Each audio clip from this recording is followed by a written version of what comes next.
అందరం చేసుకుంటా ఉంటది. ఇవాళ అవన్నీ మోడీ ఇనాగరేట్ చేశాడు. ఇప్పుడు ఆ క్రెడిట్ ఎవరికి ఇవ్వాలా? జగన్కి ఇవ్వాలా, బాబుకి ఇవ్వాలా?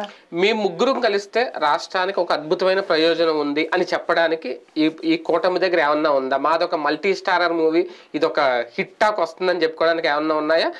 యాంటీ ఇన్కంబెన్సీ ఒకటే అస్త్రమా? అంతే, యాంటీ ఇన్కంబెన్స్ కోసమే కదా. ఇప్పుడు సింగిల్గా తమ సిద్ధాంతాలతో గెలవగలం అన్నటువంటి ధైర్యం లేదు. అటు జనసేనకి లేదు, తెలుగుదేశం పార్టీకి లేదు, బీజేపీకి లేదు. కాబట్టి ముగ్గురు బలహీనులు కలిసి బలవంతులం అవుదాం. రకంగా మూడు చిన్న తాళ్ళు, మూడు తాళ్ళు కలిపి పేంతే బలమైన తాడు ఇలాగే చదువుతుంది. అంతే, అదే ప్రయత్నం. ఇప్పుడు అంతకు మించి మరి ఏం లేదు. అంతకు మించి ఒక సిద్ధాంతంతో అయితే ముందుకెళ్ళట్లేదు. అంటే సిద్ధాంతం అనేది ఎప్పుడు కూడా పొత్తులలో సిద్ధాంతం ఉండదు. ఇప్పుడు పొత్తులలో కేవలం అవగాహన ఉంటుంది. 2014లో ఈ సిద్ధాంతం ఉండబట్టే గెలిచిందా, లేదంటే సిద్ధాంతం లేక రాజకీయం ఉండబట్టే కూటమి అధికారులు? రాజకీయ అవగాహనతోనే ఏముంది. తెలుగుదేశం సిద్ధాంతం బీజేపీ సిద్ధాంతానికి అసలు సంబంధం ఏముంది? బేసిక్ గా జనసేన సిద్ధాంతానికి కూడా సంబంధం లేదు కదా.